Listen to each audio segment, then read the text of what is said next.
Olá, seja muito bem-vindo. Está começando mais um Dia de Campo na TV. Hoje nós vamos conhecer o programa Balde Cheio, que tem transformado a vida de produtores de leite e de técnicos da extensão rural em todo o país. E na Agência Embrapa de Notícias você fica por dentro das últimas novidades da pesquisa agropecuária brasileira. Agora nós vamos ver como é possível fazer um minhocário em casa, aproveitando o lixo orgânico para produzir um adubo de alta qualidade que pode ser usado em jardinagem.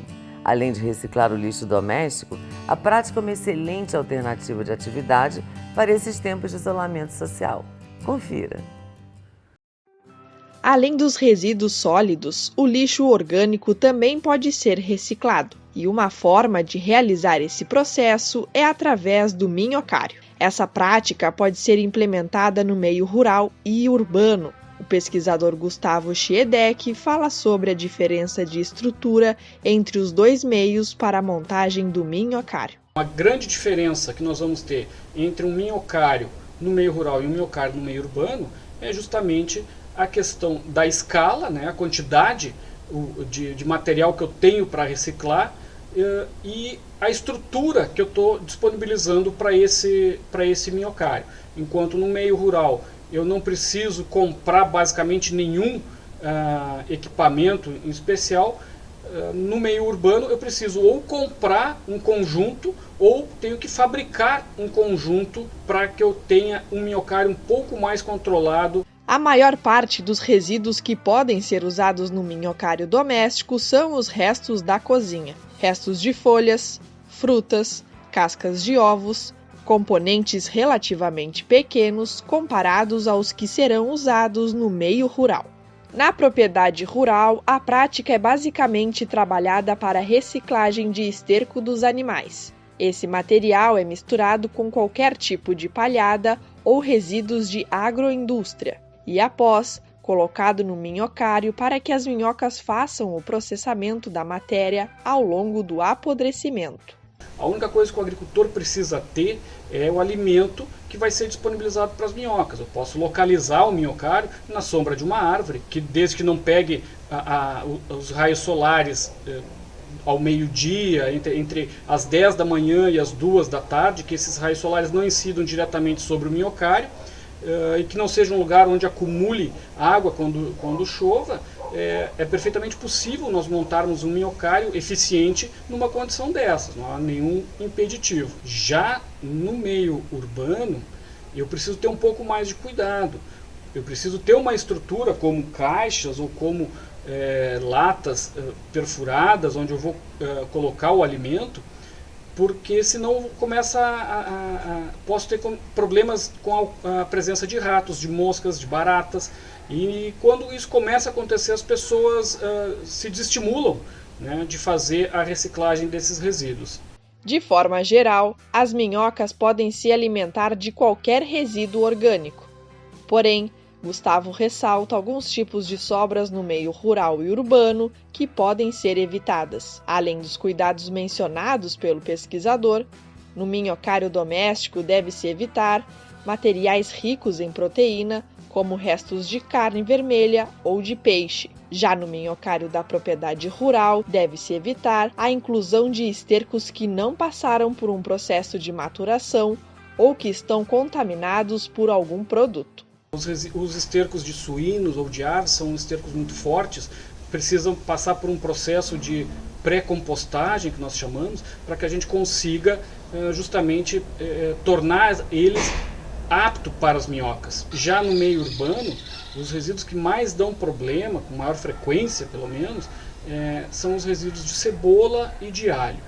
Alguns outros materiais eventualmente podem causar problemas quando no processo de degradação eles liberam alguns gases ou alguns compostos que são tóxicos ou irritantes às minhocas.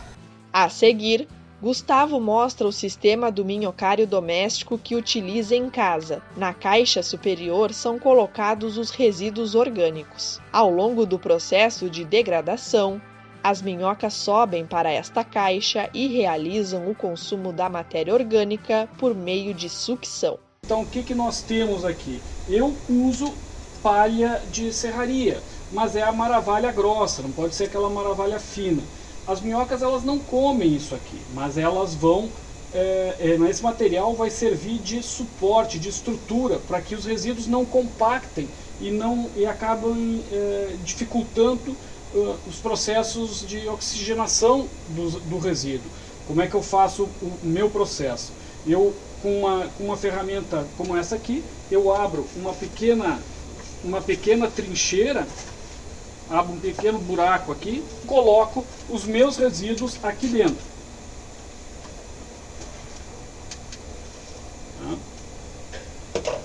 E para que não ocorra a formação de resíduos ou surjam muitas mosquinhas nesse processo, agora o que eu faço? Eu fecho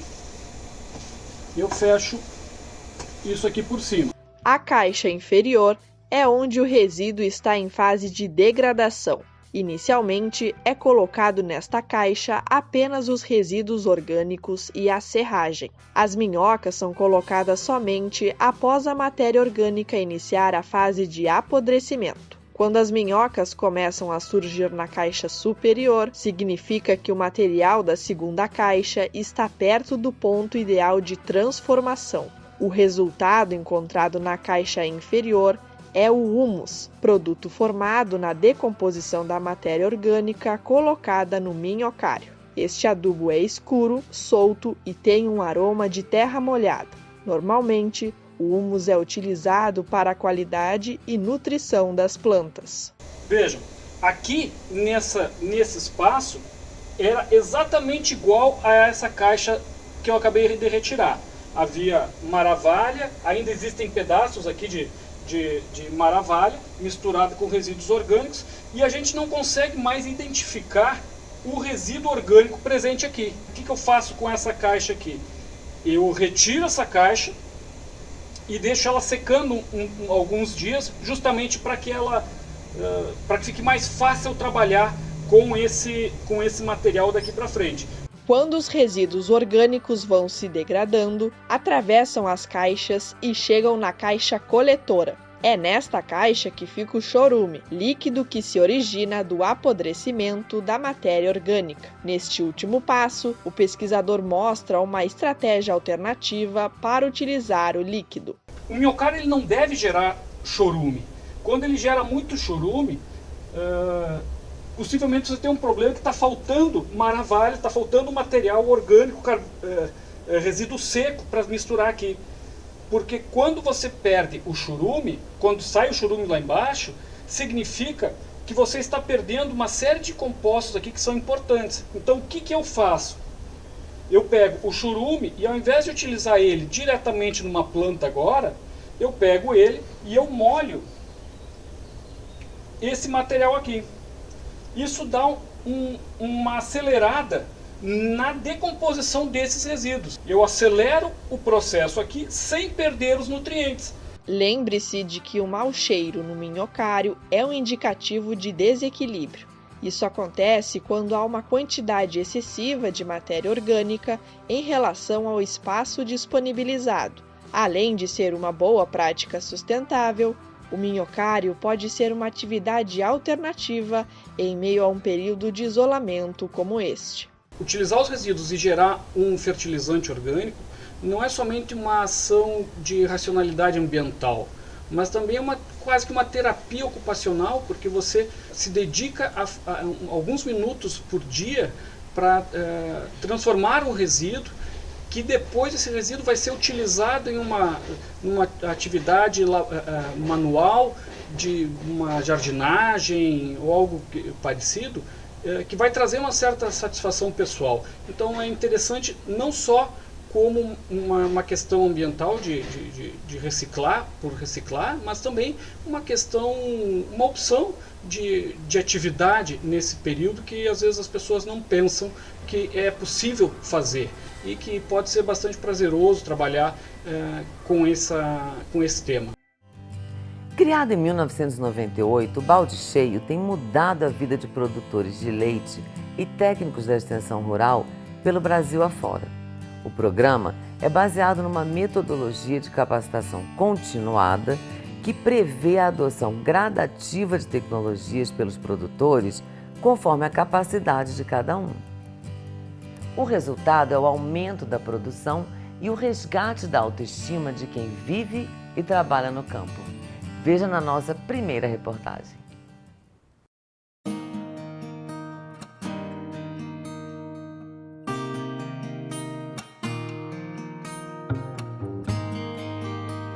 O balde cheio tem transformado a vida de produtores de leite de todo o país. Mais de 1.800 produtores fazem parte desse programa, que envolve vários centros de pesquisa da Embrapa, instituições de assistência técnica e extensão rural, entidades privadas e órgãos públicos municipais, estaduais e nacionais. O balde cheio é uma metodologia de capacitação continuada focada na qualificação dos técnicos da assistência técnica e extensão rural. Há 22 anos, o programa leva capacitação, tecnologia e uma vida melhor para o homem do campo e para os animais. O objetivo do balde cheio é promover o desenvolvimento sustentável das propriedades, com aumento da produção de leite e da dignidade do produtor. São muitas histórias de trabalho duro e suor, mas recompensado com retorno econômico e melhora da autoestima. O chefe de transferência de tecnologia, André Novo, da Embrapa Pecuária Sudeste, que fica em São Carlos, no estado de São Paulo, unidade da Embrapa que iniciou o programa em 1998, diz que a produção média de leite no Brasil é de menos de 100 litros por dia. No programa, a maioria produz mais de 200 litros por dia. O programa Balde Cheio, por ser um trabalho de longo prazo, são mais de 20 anos aí na estrada, tem acumulado uma série muito grande de boas histórias e de números em todas as regiões do país. Com isso foi possível fazer uma série de trabalhos técnicos relacionados ao desempenho dos produtores que aplicam a metodologia por mais de 1, 2, 3 anos. Ele é um projeto de longo prazo. E você olhando por esses dados, fica muito claro observar o desempenho dos produtores que saem de uma condição de baixa produção, de baixa produtividade, gradativamente, à medida que ele introduz tecnologia, à medida que ele melhora os processos internos, todas as práticas, boas práticas de produção, de fabricação, eles vão aumentando a escala, vão ganhando mais dinheiro, vão se sentindo mais confiantes, com produtividades muito maiores do que eles imaginavam inicialmente. Tem sido possível aumento de 4, 5, 6 vezes uma produtividade que o produtor nunca imaginava poder conseguir naquela área, que normalmente são pequenos e médios produtores. Por exemplo, ultimamente fizemos um trabalho com produtores no estado de Minas Gerais, foram mais de 400 produtores em diversos estágios de produção e ficou muito clara essa tendência de crescimento. Hoje os produtores em Minas Gerais, do projeto Balde Cheio, eles trabalham com 4, 5 vezes a média nacional da escala, em torno de 400, 500 litros de leite, uma produtividade em litros de leite por hectare equivalente a países de clima temperado ou de pecuária desenvolvida, principalmente de 4, 5 mil litros de leite por hectare ano, com desempenho muito grande. E isso está também ligado à curva da margem bruta, do lucro. Os produtores que participam de 2, 3 anos de projeto, que fazem um trabalho consistente de longo prazo, conseguem ter uma margem bruta muito maior, resgatam a família, tem sido muito comum o caso de filhos retornando à propriedade, é um êxodo rural ao contrário, vindo da cidade com um padrão de vida muito melhor do que eles tinham anteriormente na cidade. Então essa ligação da ciência e da organização do conhecimento para cada produtor faz muita diferença na vida desses produtores. Paulo Fernando Mendes, do município de Santos Dumont, é um exemplo real dessa transformação. Ele saiu de uma produção de leite extremamente baixa para estar entre os melhores produtores do balde cheio em Minas Gerais. Desde 2008, no programa, ele melhorou não só os números, mas arrumou a casa, conseguiu reservar um tempo para a diversão da família e ainda sobrou dinheiro para investir em novas vacas. com a adoção gradativa de tecnologias como reforma da pastagem, animais especializados e gestão da fazenda, e com o controle de custos e anotações ou técnicas do rebanho, ele saiu do vermelho no banco. Estou com uma produção muito boa de leite, consegui melhorar a minha condição de vida e consegui construir uma boa casa, construir uma boa sala de ordenha, graças a Deus, né? E a minha família, se chega em casa, perceba que eles estão felizes, e trabalho também com satisfação comigo. Ser produtor de leite agora é motivo de orgulho para a família toda. Um de seus filhos, inclusive, continua na propriedade e o ajuda na atividade. Os resultados são importantes nas dimensões econômica, ambiental e social. Mas a mudança de vida e de percepção de mundo do produtor de leite, resgatando sua autoestima, é a essência do balde cheio. No próximo bloco, a gente vai ver como técnicos da extensão rural e produtores estão trabalhando juntos para mudar a realidade da produção de leite no país. Não saia daí!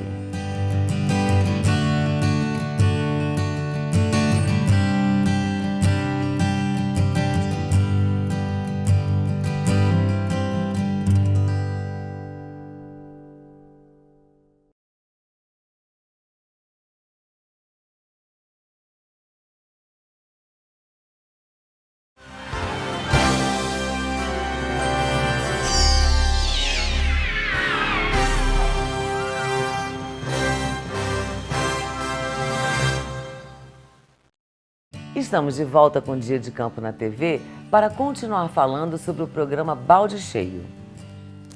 A parceria entre pesquisadores, técnicos de extensão rural e produtores é fundamental para o sucesso do Balde Cheio. Esse trabalho em equipe vai muito além do relacionamento profissional e exige dedicação, conhecimento, criatividade e muita sensibilidade para entender as necessidades de cada um. Acompanhe na nossa segunda reportagem. A tecnologia faz parte do balde cheio. Ela é adotada em diferentes graus e gradativamente, dependendo do potencial e da realidade de cada propriedade. Técnicos e produtores decidem juntos. Nada é imposto, segundo o pesquisador Arthur Chinelato de Camargo, o idealizador do programa. Sempre de malas prontas para visitar e mudar a vida de alguém, Arthur tem centenas de histórias comoventes de gente que superou a pobreza, a desmotivação, a falta de fé. Para o pesquisador, o que importa é ver o brilho nos olhos dos produtores e de suas famílias com os resultados alcançados. O técnico, ele não basta ser um engenheiro agrônomo, médico veterinário, zootecnista, técnico agropecuário, técnico agrícola. Nós temos biólogo no balde cheio, temos administrador de empresa, temos geógrafo. Então, basicamente, a gente trabalha com pessoas interessadas em atuar na atividade leiteira. E de uma forma simples, a gente capacita essas pessoas. E tem histórias interessantes, como lá o Lúcio, no Espírito Santo, que atendia um casal, noivos, né, perto de Linhares, e eles perguntaram para o técnico quando é que eles podiam casar. Aí o técnico falou: vocês podem casar a hora que vocês quiserem, né? Não, mas para isso nós precisamos de dinheiro para casar, para ter uma vida decente. E aí ele perguntou: mas quanto vocês querem, né? E aí ele falou, eles falaram: uns 5 mil reais por mês já dá para a gente casar. E aí o técnico fez uma evolução do rebanho, fez uma evolução da propriedade, do desenvolvimento, de acordo com os recursos que eles tinham, e 2, 3 anos depois casaram, porque conseguiram cumprir aquela meta que eles tinham esperado. E muitos deles já foram convidados para ser padrinhos de filhos de produtores, já foram convidados como padrinhos de casamento, e assim por diante. Então, é muito diferente a situação de uma indústria, porque o industrial não se envolve com a família dos operários, né? Ele, na hora de mandar embora, manda, mas ele não sabe a situação daquela família. Ali na agricultura, você se envolve completamente com a vida do sujeito. Ele às vezes tem um parente doente, um filho com problemas, e você tenta ajudar de toda a forma possível. Então não é só simplesmente fazer a parte técnica, é muito mais do que isso. O trabalho diário com famílias e propriedades diferentes exige do profissional da assistência técnica dedicação e criatividade, além, é claro, de conhecimento técnico e bom senso para lidar com o produtor considerando a realidade de cada um. Todo o meu mestrado, toda a minha escola foi na área de confinamento, que é animal de alta produção, de alta exigência. Então era assim, fechar a dieta desses animais, fornecer todos os nutrientes que elas precisam. E quando eu fui no primeiro treinamento do programa Balde Cheio, eu descobri que a vaca no Brasil passa fome. Isso para mim foi assim, mas eu já estou trabalhando, né, com vaca especializada, mas aqui o animal passa fome, e essa é a realidade. É com isso que eu me deparei quando eu saí para o campo, quando eu fui trabalhar. Eu vi que realmente essa era a realidade. Então, o Balde Cheio só acrescentou, porque ele me deu a oportunidade de aprender uma demanda de produtor que eu não conhecia. De acordo com André Novo, o técnico precisa aliar conhecimento com a realidade de cada produtor. O Balde Cheio tem essa característica, né, de capacitação prática do uso do conhecimento ligado à produção de leite. Cálculo de ração, adubação, o técnico tem que saber interpretar análise de solo, fazer dieta, pensar na irrigação, isso tudo é muito importante. Mas tem um outro lado que também é fundamental, é o técnico entender os aspectos sociais daquele produtor que ele está assistindo. Ele tem que fazer essa ponte de ligação entre conhecimento disponível e aquilo que o produtor realmente precisa. O que vai resolver as dores desse produtor? Qual daqueles conhecimentos acumulados que ele tem, o que foi produzido pela Embrapa ou por outras instituições, vai resolver o problema do produtor naquele momento? Essa escolha e seleção de tecnologias é importante, considerando sempre esse aspecto social. O que está acontecendo dentro da dinâmica da família? Como que é o relacionamento dele com os outros membros? Quem faz ordenha está satisfeito com aquele projeto? Isso é uma coisa importantíssima que não é comum a gente ver em projetos de capacitação técnica, né? E sem essa parte social, sem esse entendimento profundo de como lidar com a família, como envolver as pessoas nesse trabalho, fica muito difícil. Tem uma frase muito interessante do escritor americano Mark Twain, né, do século XIX, ele fala que existem 2 dias muito importantes na nossa vida: o dia que a gente nasce e o dia que a gente descobre por quê.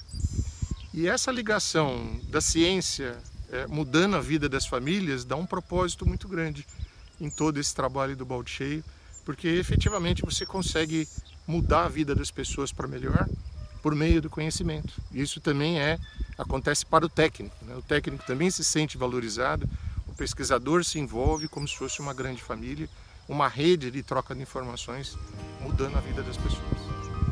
A mudança de vida também ocorre para os técnicos. O técnico, você muda todo o teu jeito de pensar, né? Você deixa a parte técnica de lado, tem hora, para trabalhar num problema pessoal que o produtor tem na família.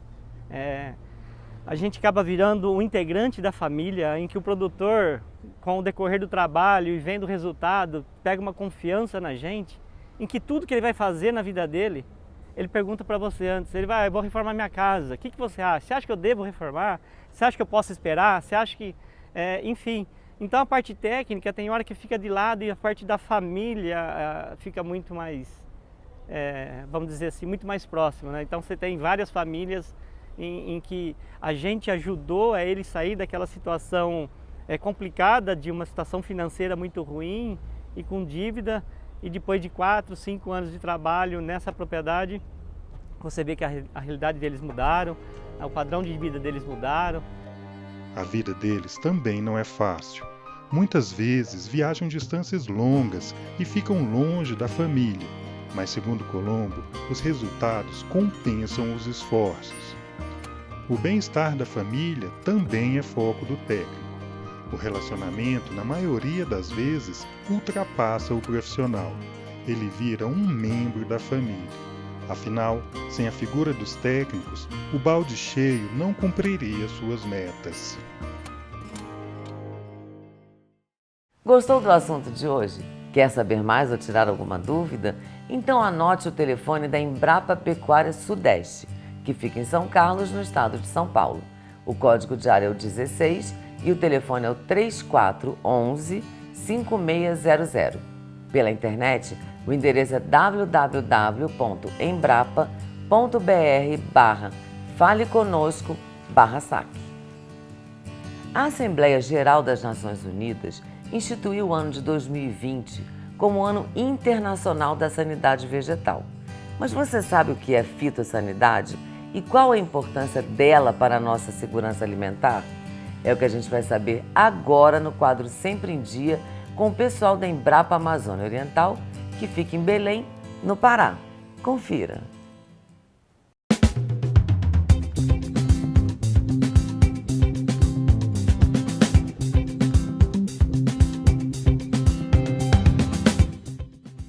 Olá pessoal, o meu nome é Ruth Benchimol, eu trabalho na Embrapa Amazônia Oriental com a área de fitossanidade, que nada mais é uma medicina de plantas, como cuidar da saúde das plantas. E o objetivo maior da fitossanidade é proteger essas plantas de fungos, bactérias, insetos, plantas daninhas ou qualquer outro agente que possa interferir na produção das plantas no campo. E para vocês terem uma noção da importância do tema fitossanidade, a Assembleia Geral das Nações Unidas instituiu o ano de 2020 como o Ano Internacional da Sanidade Vegetal. E com que objetivo? Justamente de disseminar esse conceito de fitossanidade para o público em geral, para a sociedade e para os tomadores de decisão, mostrando o papel que tem a fitossanidade na segurança alimentar e na proteção do ambiente e da biodiversidade.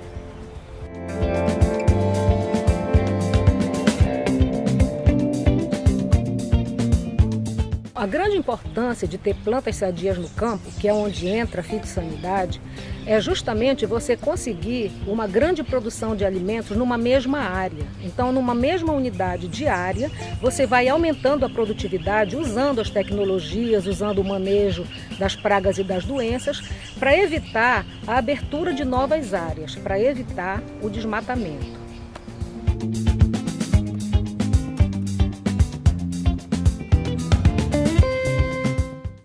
E o que fazer diante da ameaça à produção de alimentos? Em nível global, nós enfrentamos um grande problema, que é a disseminação desses agentes, que são os vírus, os fungos, os insetos, as bactérias, de uma área onde eles ocorrem para uma área onde eles não ocorrem. E isso se dá de que forma? Se dá através do trânsito de material vegetal contaminado. Então a fitossanidade entra fornecendo subsídios para a legislação das importações e exportações desse material vegetal, tá? E também até em nível local mesmo, de uma propriedade para outra vizinha, a regulação do trânsito de material vegetal.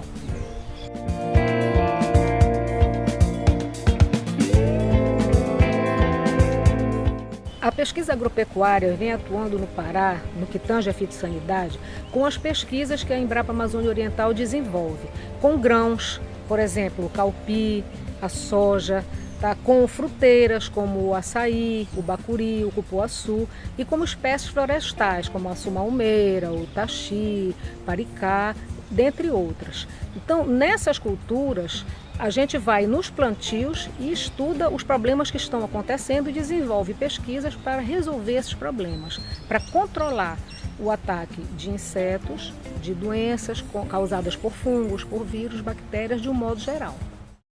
Fique com as novidades da Agência Embrapa de Notícias. Acompanhem!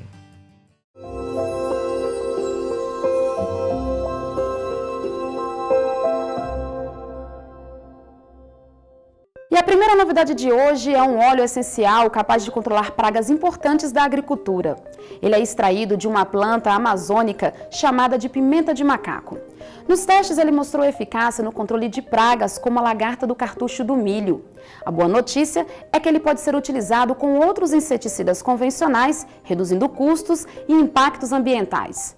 Agora, os pesquisadores procuram parceria no setor produtivo para desenvolver o produto comercial.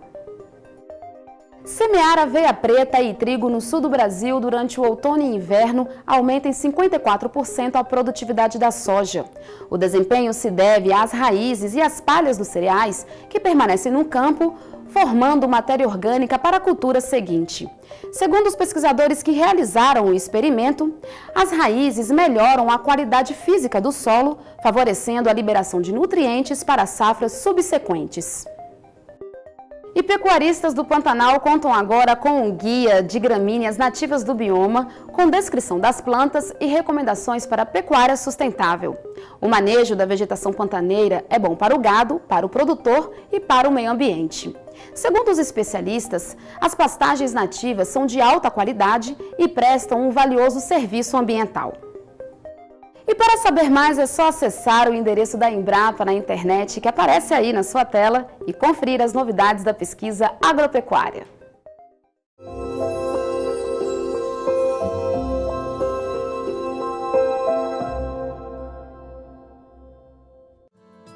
E o Dia de Campo na TV fica por aqui.